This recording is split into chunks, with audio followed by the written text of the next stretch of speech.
Só cuidado com o fio. Não tomar choque. Depois você me dá. Olá, boa tarde a todos.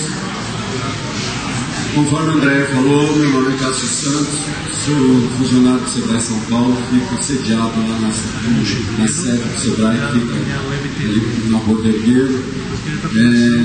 Primeiro, pessoal, quero pedir desculpa por essa voz meio de pato rouco, mas acordei meio com dor de garganta, mas vamos bater um papo hoje bem tranquilo.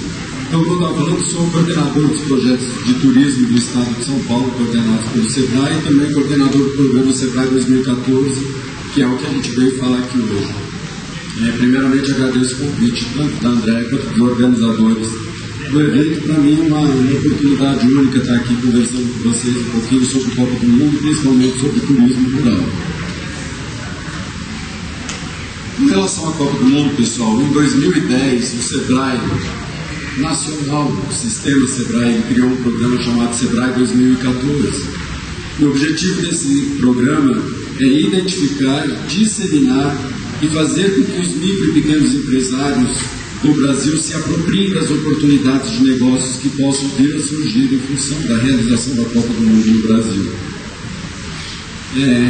Como todos sabem, a Copa do Mundo é um grande evento, dentro da categoria de eventos esportivos, é o maior evento mundial. Então, é uma grande oportunidade que a gente tem para a gente fazer algumas reflexões e também, por que não, nós, enquanto empresários, nos apropriarmos das oportunidades de negócios que possam surgir. E este programa ele foi criado, pessoal, porque assim, a Copa do Mundo, quando ela é realizada no país, ela movimenta muitos recursos dentro da economia. Mas grande parte desses recursos são apropriados por grandes empresas. Então, por exemplo, quando a gente fala em construção de estádios, é praticamente impossível um micro e pequeno empresário conseguir assumir uma obra desse porte. Por exemplo, dentro do estado de São Paulo, que foi a que está agora já em fase de conclusão. A Arena Corinthians foi um consórcio de 3 grandes construtoras que se uniram para conseguir realizar essa obra. Então, para nós ficava muito claro o seguinte: os micro e pequenos empresários sozinhos é muito difícil se apropriarem dessas oportunidades. Então, o que nós, enquanto sistema Sebrae, a gente poderia fazer para que pudéssemos ajudar vocês, micro e pequenos, a conseguirem novas oportunidades de negócio? Então, esse foi o plano de fundo, o grande objetivo que a gente teve para a construção do programa Sebrae 2014. E o programa, na verdade, ele traz de fato uma grande reflexão para todos os empresários brasileiros. A grande reflexão é o seguinte: a Copa do Mundo de fato vai transformar a realidade do Brasil? A Copa do Mundo, ela, de fato, vai mudar a realidade da economia do Brasil? Os micro e pequenos empresários estão inseridos dentro desse processo? Então, essa série de perguntas e reflexões que a gente começa a fazer. Porque quando foi anunciado em 2010 que o Brasil seria a sede da Copa do Mundo, teve gente achando que a Copa do Mundo seria a tábua de salvação para todos os problemas do Brasil. Então, assim, a Copa do Mundo vem aí, agora vamos virar um país do primeiro mundo, agora a gente desenvolve. Então, assim, de fato a gente precisa fazer algumas reflexões e entender um pouquinho o que é esse evento da Copa do Mundo. Quando a gente fala na realização de mega-eventos, a gente precisa entender o que são esses mega-eventos. Existem diversos conceitos sobre mega-eventos, porque existem mega-eventos de diversos setores e de diversos portes. Mas para nós, quando a gente fala da Copa do Mundo, a gente entende que esses são os melhores conceitos que abrangem todos os impactos que a Copa terá. Então, eles são caracterizados pela grandiosidade em termos de público. A Copa do Mundo movimenta em torno de 300 milhões de pessoas. Na época da Copa do Mundo, o mundo inteiro olhando para a gente. Então, o Brasil vai ser uma grande vitrine. Fluxo turístico, a gente vai falar um pouquinho da expectativa que o Brasil tem em relação ao fluxo nacional, fluxo internacional. Cobertura pela mídia, construção de instalações e geração de impactos políticos, econômicos e tecnológicos. Então, pessoal, isso é o que a gente entende que a Copa do Mundo vai gerar ou vai impactar na cidade de São Paulo e no estado de São Paulo. E aí vale uma reflexão. Depois eu vou trazer alguns dados da cidade de São Paulo. Vale uma reflexão. A Copa do Mundo, de fato, é o primeiro grande evento que o estado de São Paulo está recebendo? A Copa do Mundo é o grande evento que vai trazer as oportunidades de negócio para o estado de São Paulo. Talvez, no meu ponto de vista técnico, posso estar equivocado também, talvez a Copa do Mundo é o que trará maior visibilidade, talvez é o que consiga nos colocar maior em evidência, mas no meu ponto de vista também não é o único. A gente já recebe diversos grandes eventos que a gente pode se apropriar das oportunidades que já existem. Quais são os resultados esperados com a Copa do Mundo, a realização da Copa do Mundo? Então a gente tem ali 5 grandes eixos que a gente identificou. Primeiro é a questão de receita, é inevitável, vai ter um aumento na arrecadação de impostos, principalmente com essa questão de construção de estádios, ampliação da mobilidade urbana, ampliação dos aeroportos. Isso gera novos empregos e isso, querendo ou não, acaba gerando nova arrecadação de impostos para o governo. Geração de riqueza para a região. Então a gente tem, na época da Copa do Mundo, a questão do fluxo turístico nas regiões onde principalmente as seleções estarão concentradas, fazendo seus treinamentos. Então isso traz uma nova geração de riqueza e uma nova geração de receita para as regiões. Questão do legado, o que a Copa do Mundo vai deixar de resultado para o Brasil? A Copa do Mundo vem, passa, acontece nessa grandiosidade, tudo bem, e aí o que ela deixa de positivo? Então, primeiro de tudo, é questão da infraestrutura, principalmente infraestrutura de mobilidade. Talvez na cidade de São Paulo a gente não sinta tanto isso, porque é uma megalópole, a gente já tem praticamente 12 milhões de habitantes, mas se a gente pegar uma cidade, por exemplo, como Cuiabá, a Copa do Mundo está servindo como um grande eixo aplicador do desenvolvimento da cidade. Então, Cuiabá está praticamente um canteiro de obras a céu aberto, porque eles estão se modernizando na questão da malha viária interna e questão de transporte público. Então, para Cuiabá, por exemplo, o grande resultado que a Copa do Mundo vai deixar é a melhoria da mobilidade urbana da população local.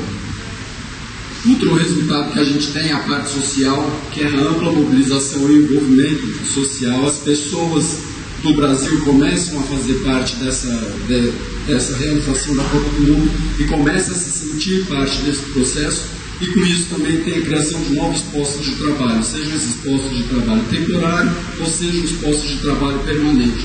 Criando novos postos de trabalho, a gente tem mais dinheiro gerando na economia, e com o volume de recursos que a Copa do Mundo movimenta, a gente pode ter uma mudança do perfil do consumidor brasileiro.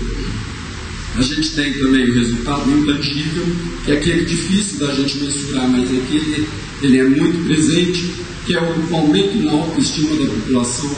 Então a gente consegue, com a Copa do Mundo, a gente vai conseguir perceber que o Brasil é um país preparado, o Brasil é um país que tem tecnologia de ponta, e talvez, é uma expectativa minha, comecemos a deixar de ser vistos como o famoso jeitinho brasileiro. Não, a gente tem competência para realizar grandes eventos e grandes realizações de negócio. Outro resultado muito importante dentro dessa questão intangível é o fortalecimento das identidades regionais. No final da palestra eu coloco uma reflexão sobre o turismo rural, mas na Copa das Confederações a grande percepção e o grande aprendizado que a gente teve foi a falta da identidade de produtos regionais nos produtos oferecidos principalmente para os turistas estrangeiros. E no meu ponto de vista também, o maior ganho que a gente tem é a questão da imagem. Na época da Copa do Mundo, como eu falei, é uma grande vitrine, o mundo inteiro vai estar olhando para a gente, e a gente sabe que no dia da realização dos jogos, o foco são os jogos, mas quando as emissoras de televisão estão no país onde está sediando, elas procuram no intervalo dos jogos fazer reportagens sobre a região, sobre as características, sobre a cultura, sobre diversas coisas que diferenciam essas regiões das demais partes do mundo, para gerar matérias. Então é a oportunidade da gente mostrar de fato o valor e a riqueza que o Brasil tem, deixar principalmente de ser vistos lá fora, única e exclusivamente como país do futebol, carnaval e da mulher pelada. Então a gente tem muito a oferecer e é uma grande oportunidade da gente mostrar de fato o que o Brasil é capaz.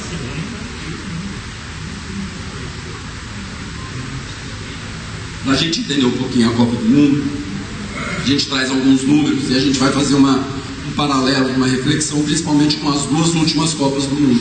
Por que as duas últimas? Primeiro que elas se assemelham muito à realização da Copa do Mundo no Brasil, e segundo, principalmente porque a África do Sul enfrentou diversos problemas que também a gente está enfrentando e que vale alguma reflexão. Então, tanto na Alemanha quanto na África do Sul seriam 12 cidades-sedes, só que a África, no frigir dos ovos, não conseguiu completar as 12 arenas que eram previstas, então acabou ficando com 9 cidades, sendo que em Joanesburgo tinha 2 estádios, então se assemelhou. E temos 32 seleções participantes dos jogos. Então, na Alemanha, o que a gente teve? Foram 64 partidas de futebol, uma média de um público por partida de quase 52 mil pessoas, isso dentro dos estádios. 3 milhões, quase 3 milhões e 300 mil torcedores nos estádios, sendo 2 milhões de público estrangeiro. Aqui vai uma ressalva, que a Alemanha está na Europa e a locomoção entre os países da Europa é muito fácil, principalmente por trens. Então, se eu pego um trem, 3 horas eu cruzo 2 países, 3 países. Então, por isso que eles tiveram essa quantidade grande de público estrangeiro. No Brasil, a expectativa é que a gente tenha 600 mil turistas estrangeiros e algo em torno de 3 milhões de turistas domésticos. Foram investidos 4,5 bilhões de reais em estádios, 300 emissoras de televisão transmitiram o evento, 213 países receberam a imagem da Copa, então isso demonstra de fato a importância e a magnitude que tem a visibilidade do evento. 500 milhões de espectadores que somados atingem 26 bilhões de espectadores ao longo dos 64 jogos. 18 milhões de pessoas assistiram aos jogos nas 12 FanFests realizadas no país. Para quem não sabe, a FanFest foi uma alternativa que a FIFA encontrou na Copa da Alemanha, para que todas as pessoas que se mobilizaram para ir até a Alemanha conseguissem assistir os jogos. A gente pode ver lá que dentro dos estádios, na primeira linha lá, tinha uma média de 52 mil pessoas por partida. Mas só de público estrangeiro eram 2 milhões de torcedores. Então o que eu faço para entreter e fazer essas pessoas participarem do evento Copa do Mundo? A FIFA criou o FanFest. O FanFest nada mais é do que grandes arenas, onde tem telões gigantescos de alta qualidade, onde eles fazem a transmissão ao vivo do jogo. E aí, dentro desses FanFest, tem apresentações culturais, tem outros entretenimentos e shows. No Brasil também vai acontecer esse FanFest. Na cidade de São Paulo ele vai acontecer no Vale do Anhangabaú. E a princípio, só a FIFA poderia realizar eventos de exibição pública. Mas como o Brasil é um país que já tem uma tradição das pessoas se reunirem para ver os jogos, e já é uma tradição das pessoas se reunirem para fazer algumas festividades, a FIFA reviu alguns conceitos da questão de exibição pública. Então hoje, os empresários ou prefeituras que quiserem fazer a transmissão dos jogos podem fazer, sem pedir o licenciamento, dos jogos para até 5 mil espectadores, sem a cobrança de ingresso.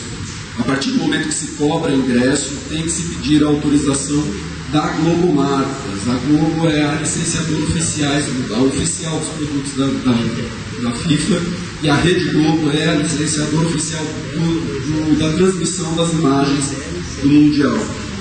Então, os restaurantes também, restaurantes, hotéis, eles podem fazer a transmissão, desde que não tenha nenhuma campanha promocional que atraia geração de receita para a empresa frente à transmissão dos jogos.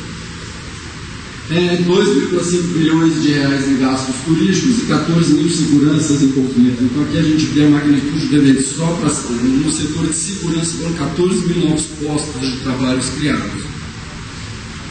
Na África do Sul, a gente teve um público de 300 mil pessoas estrangeiras, e aqui vale uma reflexão para a Copa do Mundo da África do Sul. A FIFA tinha a expectativa de 500 mil pessoas, e só foram 300 mil. Não lembro se todos de vocês lembram, na época da Copa da África do Sul, a questão de greves que foram anunciados dos operários das obras, o metrô não ia ficar pronto. Então teve uma série de manifestações, principalmente dos operários da construção civil, que transpassou o medo para esses turistas estrangeiros. Porque o turista estrangeiro da Copa do Mundo, o perfil são homens que viajam em grupos de homens acima de 40 anos que vão atrás de futebol e festa. Então, para eles irem, por exemplo, até a África do Sul, que é um país que não era tão conhecido, eles começaram a fazer as contas. Será que vale eu ir para não ter essa experiência que eu quero ter e ter minha viagem frustrada? Então, ao invés de eu ir para a África do Sul na Copa do Mundo, guardo o dinheiro e viajo com a minha família, que eu posso ter uma experiência maior. Esse foi o raciocínio que as pessoas fizeram e fez com que o número de pessoas estrangeiras, o número de visitantes estrangeiros na África do Sul caísse. E a gente corre esse risco no Brasil. A gente teve um ensaio na Copa das Confederações, a quantidade de manifestações que a gente teve em todos os estádios, e as manifestações querendo chegar até a porta dos estádios, enfim, a gente percebeu isso. Então isso é um risco que o país corre e que eu acho que o governo, tanto municipal, estadual e federal, tem que se atentar. Em transporte foram investidos 7,2 bilhões de reais, 360 milhões investidos em tecnologia da informação, e a África do Sul utilizou a Copa do Mundo para melhorar a questão do acesso à internet banda larga no seu país, que até então era um grande gargalo para eles. Então, já que a Copa do Mundo necessita dessa tecnologia, já vamos implementar para que fique como um legado da realização da Copa. Foram criados 66 mil postos de trabalho só no estádio, 22,3 bilhões injetados na economia sul-africana só para os turistas internacionais, 7,9 bilhões investidos em preparativos para a Copa, e isso representou um aumento de 1% do PIB do país. Isso tem a magnitude, e só no International Broadcast Center, que é o Centro Internacional de Jornalistas, foram criados 3.370 postos de trabalho. E aí, quando a gente fala da Copa do Mundo na cidade de São Paulo, qual que é a reflexão que a gente faz? Aqui são alguns números da cidade de São Paulo. Então, só em 2010 a cidade recebeu 11,7 milhões de visitantes, sendo que desses 11 milhões, 1,6 milhões eram estrangeiros. Ou seja, se a Copa do Mundo tem a expectativa de trazer 600 mil turistas para o Brasil inteiro ao longo de um ano, só a cidade de São Paulo em 2010 recebeu 1,6 milhões. Então isso nos leva a refletir que as oportunidades de negócio já existem no nosso estado, pessoal. Talvez a Copa do Mundo venha potencializar e venha demonstrar isso com mais clareza, mas as oportunidades já estão no nosso território. O turismo movimenta na cidade cerca de quase 10 bilhões ao ano, tem um PIB de 282 bilhões, só fica atrás da União e do estado de São Paulo. 90 mil eventos são realizados por ano na cidade de São Paulo. Isso representa 75% das feiras do Brasil já estão na cidade de São Paulo. E aqui a região que a gente está é muito privilegiada, porque a gente está a 1 hora e meia de carro da cidade de São Paulo. E esse público está aqui na nossa porta. Será que a gente está aproveitando esse público de uma forma correta? A cidade cedia a Fórmula 1 e a Fórmula Indy, que são mega eventos. A Fórmula 1 talvez ela seja caracterizada por mega evento em termos de público, que é um movimento em torno de 140 mil turistas estrangeiros, mas o volume de recursos, o volume de dinheiro que gera em torno do evento Fórmula 1 é uma coisa absurda. É o evento mais rentável que a cidade de São Paulo tem. E fora a Fórmula 1, a gente tem outros grandes eventos, como o Virada Cultural, Parada do Orgulho GLBT, que movimenta quase 4 milhões de pessoas. Então já são eventos que são consolidadamente mega eventos dentro da cidade de São Paulo. O metrô é considerado um dos mais modernos e confortáveis do mundo. E hoje a gente tem lá em torno de 42 mil apartamentos disponíveis com as principais redes internacionais e nacionais. E quando a gente fala em Copa do Mundo, pessoal, é muito importante a gente ter muito claro este cenário. A Copa do Mundo, de fato, ela começou em 2010. Não imagine que a Copa do Mundo começou este ano ou ano passado. Este ano com a Copa das Confederações ou ano passado com a preparação da cidade. Isso começou em 2010, quando foi anunciado que o Brasil seria a sede da Copa do Mundo de 2014. As empresas já começaram a se mobilizar. Esse consórcio de construtores que estão construindo a Arena Corinthians, eles já firmaram esse acordo em 2010 para ganhar licitações, para concorrer a outras obras. Então, a gente tem 3 grandes momentos dentro de uma Copa do Mundo. De 2010 até 2013, a gente caracteriza pela fase do pré-evento.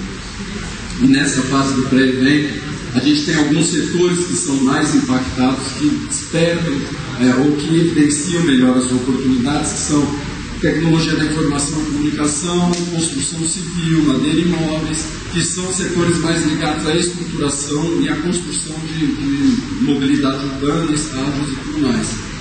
De 2013 a 2014, a gente tem a fase do evento, propriamente dito, que aí impacta principalmente o setor de vocês, que é o setor de turismo, e além de turismo a gente tem artesanato, gastronomia, comércio varejista, agronegócios e serviços em geral.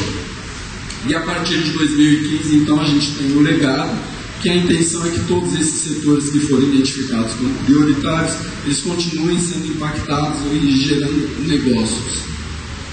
O SEBRAE ele fez um estudo de oportunidades para identificar quais eram as oportunidades e quais estavam e aonde estavam essas oportunidades dentro da economia. Então foram identificados 9 setores com aproximadamente 1.000 oportunidades dentro de cada um desses setores. Então os setores são madeira e imóveis, têxtil, vestuário, agronegócios, turismo, serviços, tecnologia da informação, produção associada ao turismo, que engloba o artesanato e a gastronomia, comércio varejista e a construção civil. E dentro dessas quase 1.000 oportunidades que foram identificadas, quais são os tipos de oportunidades que a gente tem? Oportunidade de realização de negócios propriamente dita, ou seja, como que eu consigo fazer negócio com outras empresas e isso gerar lucro para a minha empresa.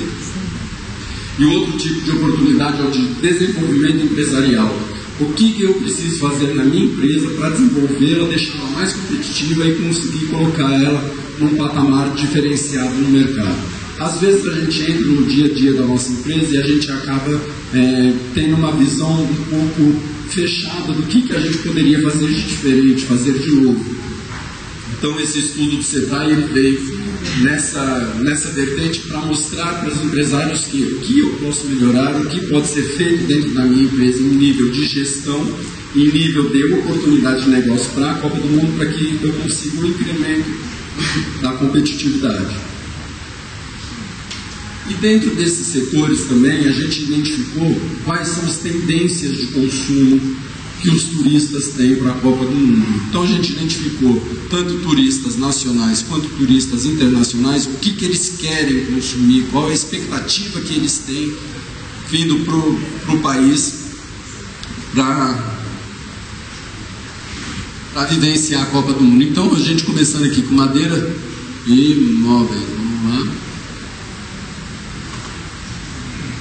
Tecnologia nem sempre funciona. Vamos lá, madeira e móveis, o que eles querem? Eles querem móveis com design mais arrojado e que tenham utilidade, exclusividade, que transmita experiências e sensações diferentes e que resgate da brasilidade e da sustentabilidade. Essa questão da brasilidade, pessoal, vocês vão identificar quase em todos os setores. Como eu falei no início, o SEBRAE também fez um estudo na Copa das Confederações de quais são os pontos fortes e quais são os pontos que a gente tem a melhorar.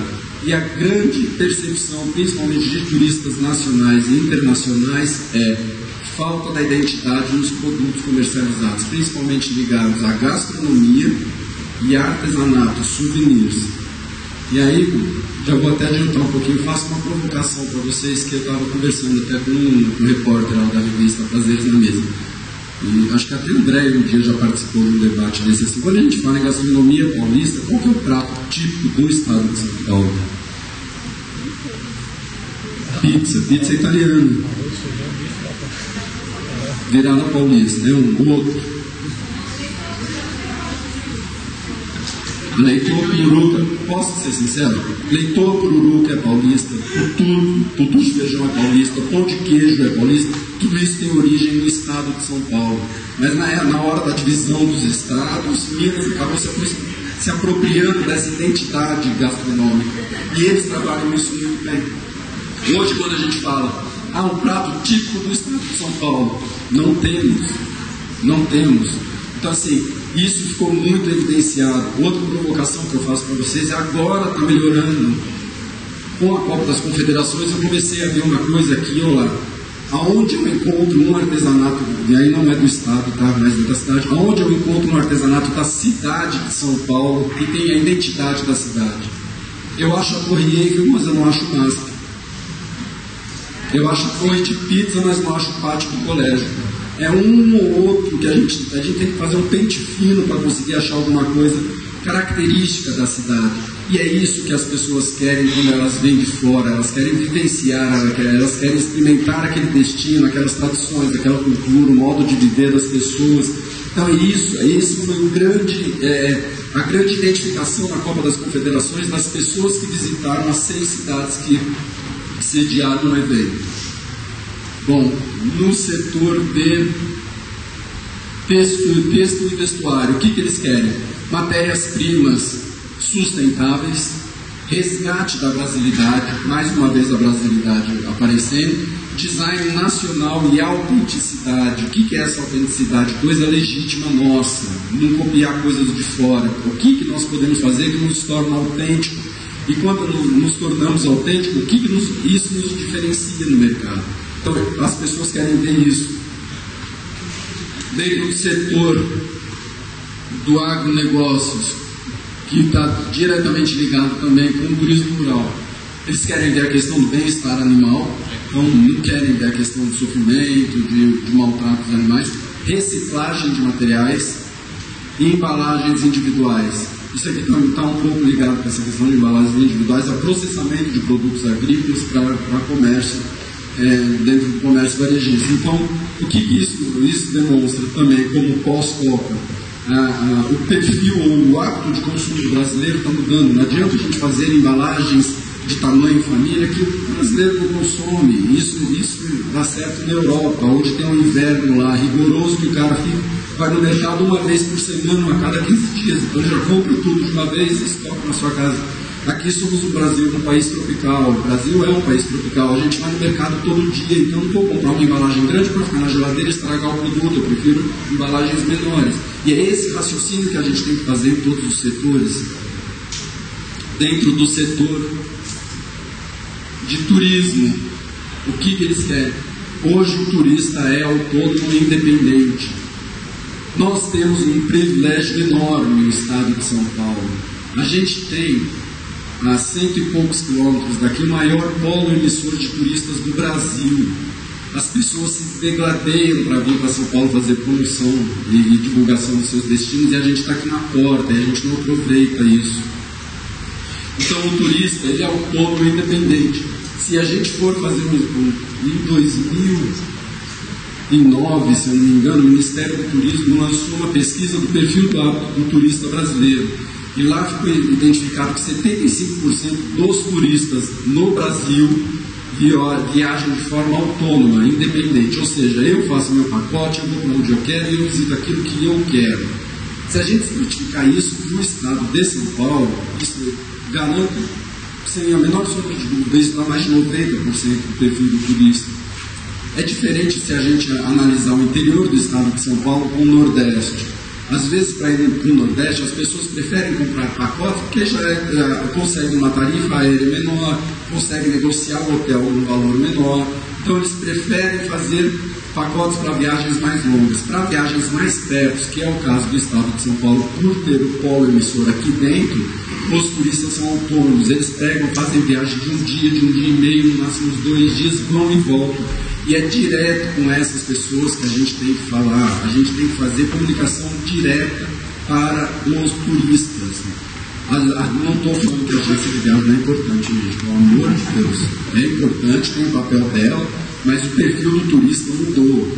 A gente tem que começar, micro e pequeno empresário tem que se juntar para começar a falar diretamente com o turista, senão a gente não consegue melhorar essa fatia no mercado. Perdão. Utilização de internet para organizar e realizar viagens. Isso eu acho que todos vocês já perceberam. O turista, o primeiro canal que ele busca informação é na internet. Essa coisa de boca a boca funciona ainda, mas ele vai na internet conferir. Eu fui num lugar bacana, lá em Vinhedo, chegando em casa, eu vou entrar na internet, vou ver, e para ser mais claro ainda, não vou nem esperar chegar em casa, eu pego meu celular, vai para Google, TripAdvisor, eu vejo se é bacana, se não é, o que tem, o que não tem, utilização de internet. E aí a gente tem que fazer outra reflexão. Linguagem de internet é diferente. Linguagem de internet é uma linguagem mais dinâmica, mais rápida e de fácil entendimento. Então, se formos utilizar de fato esse canal, temos que saber como utilizar. E outro item que eles querem, que eu já acabei comentando, é a questão do viver e experimentar. As pessoas não querem mais simplesmente conhecer. Aquela coisa de vir, fazer esse tipo com guiazinho, lá, bandeirinha, aqui morou Manuel Bandeira, aqui fez, esquece, não é mais isso que eles querem. Os turistas querem vivenciar, querem experimentar, eu citei na casa de Manuel Bandeira, eles querem entrar, eles querem sentir a emoção do cara vindo lá dentro, tem que ter uma experiência das pessoas vestidas com a roupa da época, tem que ter uma pessoa demonstrando o que Manuel Bandeira fazia. Então as pessoas querem vivenciar, elas querem se sentir parte disso. Então a gente tem que pensar com outros olhos como que podemos formatar novos produtos, principalmente em turismo rural, que tem uma gama enorme para a gente fazer isso. Então, como formatar produto para que essas pessoas se sintam parte, vivenciem e experimentem essa vivência que eu estou disponibilizando a elas. Dentro do setor de serviços, utilização pesada da internet, como eu falei novamente, as pessoas buscam a internet como grande fonte de informação, comunicação instantânea. Então, eu vou pegar o hotel como exemplo, que é um grande prestador de serviço. Se eu mandei um e-mail para o hotel solicitando disponibilidade de reserva, eu não quero esperar 3, 4 dias para ver se vai ter a responsabilidade. Se eu mandei um e-mail, no máximo em meia hora, uma hora, eu já quero ter a resposta, porque eu estou fechando a minha viagem. Então, a comunicação com esse turista tem que ser instantânea.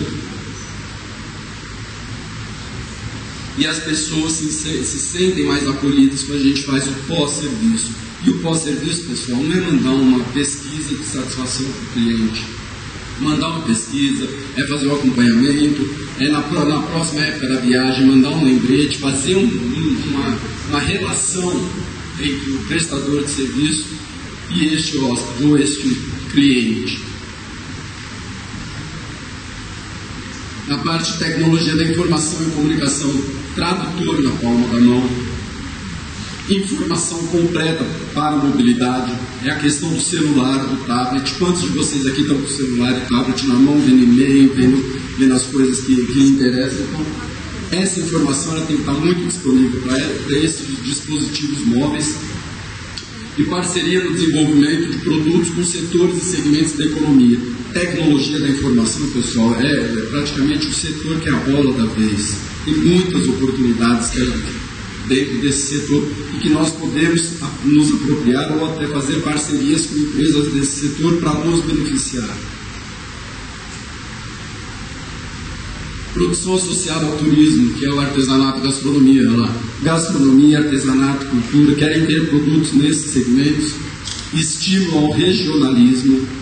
Aqui o turismo rural entra muito fortemente, principalmente na questão das manifestações culturais. E produtos com indicação geográfica. Produtos com indicação geográfica são aqueles produtos que são caracterizados especificamente por uma região. Exemplo, champanhe. Champanhe não pode ser mais chamado de champanhe a não ser a bebida que é feita na região de Champagne, na França. O resto, tudo, é espumante, é frisante, mas champanhe não é. Então são produtos que de fato caracterizam a região onde ele é produzido. Isso pode ser feito com produtos locais daqui. É um processo fácil? É um processo rápido? Não, não é. Tem todo um trabalho de pesquisa, identificação, validação para que de fato a gente reconheça aquele produto sendo originalmente daquela região. Mas é um produto que está muito em alta na questão do consumo, principalmente no consumo turístico. Dentro do setor do comércio varejista, experiências multicanais, então eles querem experimentar diversas formas de como comprar, não simplesmente indo à loja, não só único e exclusivamente na internet. Querem layout virtual e real. Lá em São Paulo, no shopping, em Guatemi, se não me engano, Uma coisa que eu via por muitos filmes quando eu era criança e falava, nunca a gente vai chegar nisso, e chegando. Lá no shopping Guatemi, uma loja de surf, ela tem um provador virtual. Na hora que você entra, você bate uma foto do seu corpo e ali você faz a montagem com os modelos que existem na loja. Então você não precisa ficar experimentando as roupas. Você vai, coloca a camiseta que você quer, com a bermuda que você quer, com o chinelo que você quer. Ah, esse look eu gostei. Aí eu vou lá, pego a roupa e experimento. Então isso já existe, é isso que as pessoas querem. E o que é isso? É vivenciar a compra de uma roupa de uma forma diferente. É esse raciocínio que a gente tem que fazer, que é a questão da experiência no ato da compra. E por último, pessoal, no setor de construção civil, que eu acho que está um pouquinho mais longe de vocês, mas está ligado também, principalmente quando a gente vai fazer obras de ampliação e melhoria, oferecer produtos integrados, principalmente com soluções. Questão da sustentabilidade, vocês podem ver que a sustentabilidade está aparecendo aí também praticamente em todos os setores, e a questão de construção, técnicas de construção verde, ou seja, como que a gente pode maximizar as nossas obras com menos recursos, aproveitando mais os recursos naturais, como luminosidade, água da chuva, e por aí vai. Então esses, pessoal, são as tendências de consumo que a gente tem para a época da Copa do Mundo que foram identificadas. E aí agora eu deixo uma reflexão para vocês. Qual a relação do turismo rural com todos esses setores mapeados? Vocês enxergam o turismo rural dentro do setor de turismo, lógico, mas vocês enxergam o turismo rural inserido ou fazendo a conexão com esses demais setores? Se a gente enxerga, quais são essas conexões? Como que a gente pode nos unirmos ou como que nós podemos fazer para que de fato o turismo rural se aproprie e crie novas oportunidades de negócio para nós enquanto micro e pequenos empresários. E aqui, então, já finalizando, é o site que o programa tem. Dentro desse site a gente tem diversas informações sobre Copa do Mundo. Aqui, se vocês tiverem interesse, vocês podem receber clipping diários, ou seja, notícias diárias relacionadas à Copa do Mundo do setor que você escolher. Se quiser receber dos móveis, você vai receber. Todas as notícias são geradas no Brasil inteiro, eles fazem um resumo e mandam para primeira pessoa. Tem a questão da inteligência competitiva para o setor que a gente está trabalhando, para esses novos setores, que são boletins técnicos com as informações, com as tendências de negócio, com as tendências de consumo de cada um dos setores. Vocês recebem isso por e-mail, diretamente na caixa de entrada de vocês. E eu queria deixar aqui o Sebrae disponível para vocês. Aqui está a Luciane, dá um tchauzinho aí, ela vai estar aqui com vocês amanhã. É a nossa representante lá do escritório de Jundiaí, acredito que é o escritório mais perto, mas a gente tem escritórios no Brasil inteiro. A gente tem escritórios no estado inteiro, que abrange os 645 municípios do estado de São Paulo. Basta entrar no site, que é o www.sebraesp.com.br. Você identifica onde estão esses escritórios. E o Sebrae tem diversas ferramentas que podem auxiliar vocês, não só a questão da Copa do Mundo, mas com ferramentas de inovação, de tecnologia, de melhoria de processo, melhoria da gestão empresarial, como, por exemplo, como eu posso ganhar mais gastando menos, enfim, uma quantidade enorme. Utilizem o Sebrae, a gente está de portas abertas. Eu, particularmente, fico lá em São Paulo, na sede do Sebrae, mas a gente tem os escritórios que fazem essa interlocução com a gente. Então, nos procurem, que estamos sempre à disposição. E eu queria agradecer, acho que era isso que eu queria bater um papo com vocês, mas uma reflexão mesmo sobre a Copa do Mundo e como que a gente faz essa interlocução direta com o turismo rural. Agradeço mais uma vez o convite e me coloco à disposição de todos vocês. Obrigado.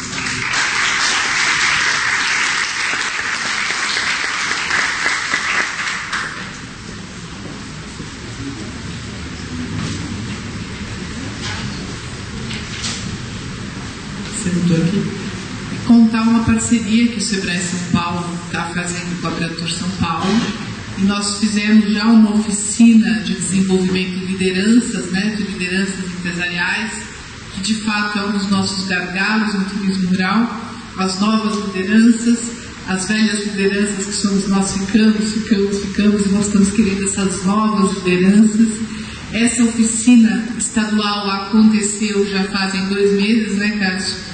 E agora vão acontecer dentro desse convênio, dentro dessa parceria institucional nesse momento, as oficinas regionais. As oficinas regionais começam com São Carlos, Atibaia, Sorocaba, Bandeirantes, Itu,